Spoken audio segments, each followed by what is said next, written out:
اس کے علاوہ معین شخص ہوگا دجال. یہ معین شخص جو دجال ہوگا اس کے بارے میں بھی ایک تو بالکل متفق علیہ چیزیں ہیں. نمبر ایک کہ وہ شخص ہے، قطعی ہے، یقینی ہے، اس کا حلیہ بھی حضور صلی اللہ علیہ وسلم نے احادیث کے اندر بیان کیا ہے. دوسری بات یہ کہ اس کے ہاتھ میں قوانین قدرت، گویا کہ تسخیر کائنات گویا کہ نقطۂ عروج کو پہنچ چکی ہے. تمام اختیارات الہی تقریباً اس کے ہاتھ میں آ چکے ہوں. جو بڑے سے بڑے معجزے اللہ تعالیٰ نے نبیوں کو دیے ہیں وہ معجزے کر کے دکھائے گا.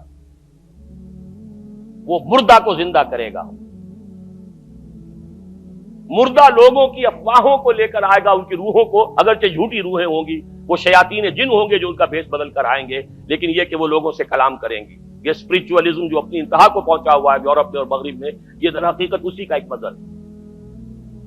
وہ کھلے بیابان کو کہے گا جہاں بالکل ڈٹیل جو ہے وہ صحرا تھا، گل و گلزار کر دے گا جب چاہے گا، جب چاہے گا، جہاں چاہے گا بارش برسائے گا. فاصلہ اس کے لیے بے معنی ہوگا. اس کی سواری وہ ہوگی کہ جس کے دونوں کانوں کے درمیان فاصلہ 80 ہاتھ کا ہوگا. یہ سارے جو آج آپ کی اس ٹیکنالوجی کی جو انتہا جا رہی ہے اور جدھر جا رہی ہے، اس کو اچھی طرح سمجھ لیجیے. آج سے 100 سال پہلے شاید انسان ان چیزوں کا تصور نہ کر سکتا. وہ کوئی سواری ایسی بھی ہو سکتی ہے جس کے دو کانوں کے درمیان کا فاصلہ جو ہے وہ 80 ہاتھ کا ہو. آپ کے یہ سارے جیٹس جو ہیں وہ کیا ہیں؟ ان کے رڈارز جو لگے ہوئے ہیں، دونوں کان ہیں ان کے. اس کا ایک قدم اگر مدینے میں ہوگا تو دوسرا بیت المقدس میں ہوگا. اس کی آواز پوری دنیا میں سنی جائے گی. سنی جا رہی ہے کہ نہیں؟ یہ ساری قدرت، ساری قوتیں، تسخیر کائنات کلیتاً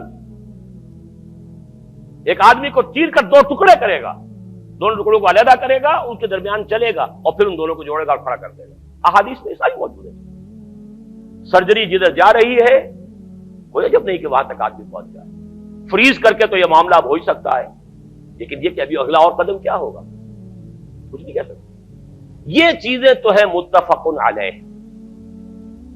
البتہ کچھ معاملات کے اندر احادیث میں کچھ اختلاف پایا جاتا ہے اور یہ مشکلات الحدیث میں سے. اور میں بھی چونکہ اس مسئلے میں اب تک بھی اسی درجے میں، ابھی قطعیت کے ساتھ میں کوئی بات نہیں کہہ پا رہا ہوں، لیکن اب چونکہ گمان غالب کے درجے میں ایک رائے تک پہنچ چکا ہوں، اس لیے میں نے آج اس بات کو آپ تک پہنچانے کے لیے یہ عنوان اختیار کیا. اس لیے کہ حدیث میں جو آتی ہے تفاصیل اس سے معلوم ہوتا ہے کہ یہ دجال دو دجل کرے گا.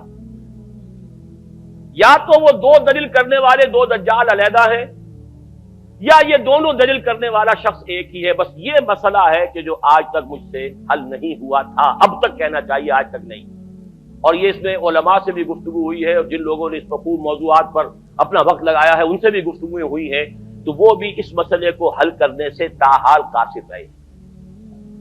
لیکن یہ کہ اب میری رائے یہ ہے کہ یہ دو شخص ہیں علیحدہ علیحدہ، واللہ عالم. لیکن ایک رائے تک میں پہنچ چکا ہوں، اس لیے وہ رائے آپ کے سامنے رکھ رہا ہوں، اور آپ کے ذریعے سے وہ آگے بھی پھیلے گی تو اہل علم کے ساتھ جو ہے اس معاملے کے اندر تبادلہ خیالات کی بھی نوبت آئے گی انشاءاللہ. لیکن یہ کہ اس میں یہ بات قطعی اور یقینی ہے کہ اس طرح کا ایک شخص پیدا ہوگا. البتہ یہ کہ آیا وہ دو ہوں گے دو مختلف اوقات میں، یا ایک ہی ہوگا ایک ہی وقت میں، صرف اس میں اختلاف ہے. میرے نزدیک وہ دو ہوں گے. ایک وہ شخص جو جھوٹا مسیح ہونے کا دعویٰ کرے گا، المسیح الدجال. جیسے حضور نے فرمایا میری امت میں 30 دجال اٹھیں گے جو نبی کا دعویٰ کریں گے، جن میں سے 5-6 تو حضور کے اپنے زمانے میں اور آپ سے متصل اٹھ کھڑے ہوئے تھے. بعد میں محمد علی باب ہو، بہاء اللہ ہو، قادیانی اور نہ معلوم کہاں کہاں کون کون اٹھے ہوں گے، واللہ عالم. اسی طریقے سے ایک شخص مسیح ہونے کا دعویٰ کر کے کھڑا ہوگا، یہودی ہوگا. یہ ہے اصل میں وہ شے. اور اس میں جو ان دونوں شخصیتوں کے مابین اگر کوئی ذرا سا اگر ابہام رہا ہے تو میں ایک حدیث بھی نوٹ کر کے لایا تھا، حضرت عبادہ ابن صامت رضی اللہ تعالی عنہ سے ہے، عن رسول اللہ ہے، انی حدثتکم عن الدجال حتی خشیت اللہ تعقلوا. میں نے تمہیں دجال کے بارے میں بہت سی باتیں بتائی ہیں تو مجھے یہ گمان ہوا کہ شاید تم اسے سمجھ نہ پاؤ. یہ اندیشہ خود حضور صلی اللہ علیہ وسلم کو ہوا ہے، اور یہ سنن ابی داؤد کی روایت ہے۔ بہرحال میں جو کچھ عرض کر رہا ہوں کہ میں اس رائے تک پہنچا ہوں کہ یہ دو علیحدہ شخصیتیں ہیں۔ ایک تو یہ ہے کہ ایک مسیح الدجال کھڑا ہوگا یہ ایک دعویٰ کر کے کہ میں مسیح ہوں، چونکہ اس کا زمانہ بالکل قریب آ چکا، اس لیے میں آپ کو اس کے بارے میں خبردار کر رہا ہوں۔ دوسرا جو مسیح جس کی شخصیت مسیح دجال کی آتی ہے، دجال اکبر، میں صرف اشارہ کروں گا، پھر کبھی انشاءاللہ اس موضوع پر تفصیل سے گفتگو ہوگی، وہ میرے نزدیک بالکل قریب قیامت کی ایک علامت ہے۔ جو خدائی کا دعویٰ کرے گا وہ جھوٹا خدا ہوگا، یہ جھوٹا مسیح ہوگا، المسیح الدجال۔ الدجال الاکبر وہ ہوگا کہ جو قیامت کے بالکل قریب کی تین نشانیاں ہیں، جبکہ وہ آ جائیں گی تو حدیث میں آتا ہے کہ اس کے بعد کسی شخص کے ایمان لانے کا، توبہ کرنے کا فائدہ نہیں ہوگا۔ ویسے تو علامات قیامت جو ہے ان میں سب سے پہلی میں نے بتایا تھا حضور کی بعثت خود علامات میں سے، اس کے بعد 10 علامتیں حضور نے گنوائی ہیں، اور وہ تدریجاً پوری ہوتی چلی جائیں گی۔ آخری علامات کے لیے حدیث سن لیجئے، عن ابی ہریرہ رضی اللہ تعالی عنہ قال قال رسول اللہ صلی اللہ علیہ وسلم ثلاث اذا خرجنا لا ينفع نفسا ایمانا لم تكن آمنت من قبل او کسبت فی ایمانها خیرا، طلوع الشمس من المغرب وخروج الدجال ودابۃ الارض۔ تین نشانیاں وہ ہیں کہ جب وہ ظاہر ہو جائیں گی تو پھر کسی کا ایمان لانا مفید نہیں ہوگا جو پہلے ایمان نہیں لایا تھا، یا جس نے اس سے قبل اپنے ایمان میں کچھ اعمال صالحہ کی کمائی نہیں کی تھی۔ یعنی گویا کہ توبہ کا دروازہ بند ہو جائے گا۔ جیسے جب موت کے آثار شروع ہو جاتے ہیں تو توبہ کا دروازہ انسان کے لیے بند، اب جب موت کے آثار شروع ہو گئے اب توبہ کرنا فائدہ نہیں، اس سے پہلے توبہ کا دروازہ کھلا ہوا، معلوم یغرغر، جبکہ وہ موت کے آثار شروع ہو جاتے ہیں، گھنگرو بولنا شروع ہو جاتا ہے، معلوم ہوتا ہے کہ اب جا رہا ہے، اب توبہ بیکار۔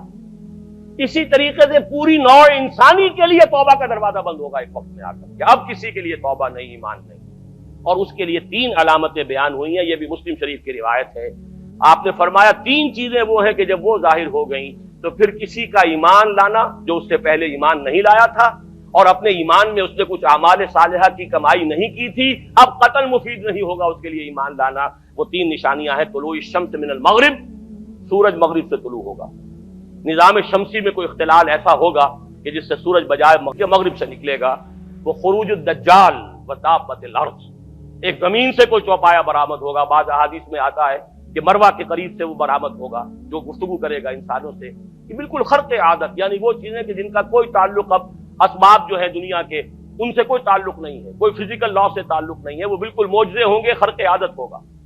اور خروج دجال، وہ دجال جو خدائی کا دعویٰ کرے گا، اور حدیث میں آتا ہے کہ بہت کم لوگ ہوں گے کہ جو اس کے سامنے رک سکیں گے، اکثر و بیشتر جو کمزور ایمان والے لوگ ہوں گے وہ اسے خدا تسلیم کر کے اس کی پرستش شروع کر دیں۔ میرے نزدیک یہ آخری چھلنی ہوگی جو لگائی جائے گی اہل ایمان کو ایک طرف کرنے کی، اور یہ قیامت کی نشانیوں میں سے آخری نشانیوں میں سے